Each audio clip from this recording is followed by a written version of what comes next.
conseguido tener una. Muy bien. Pues esa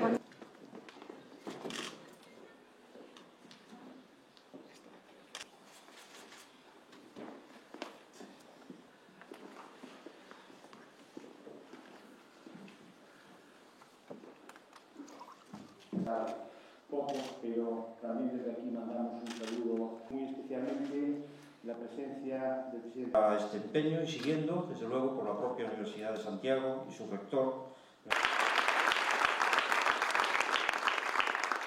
Key concept connecting all these teams and more than concept, I should say, values.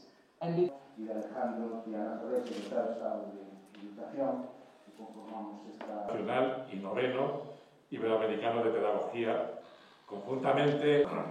Sin embargo, priorizo una por su alcance ético, sencillamente de destrezas y habilidades, pero también de disposiciones que han de mostrar en sus vidas iberoamericanas. Ahora bien, permítanme la licencia. La educación en red es palmario que en el horizonte deberíamos atender sobremanera a las comunidades. La educativa reciente, que es una red formada por las principales asociaciones. El alcalde les ha trasladado, efectivamente, venimos de otro acto, un acto importante. Quiero reivindicar los avances de la comunidad educativa gallega porque son los profesores, son los docentes los que los han conseguido. Y quiero decirles que la pandemia no puede frenarlos, al contrario.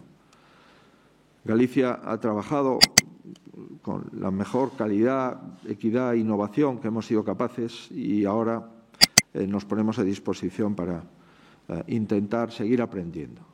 El objetivo para Galicia de este congreso no es mostrar nuestra modesta experiencia, sino aprender. Y por eso en estos días nos vamos a dedicar a seguir aprendiendo de los que saben, que son ustedes.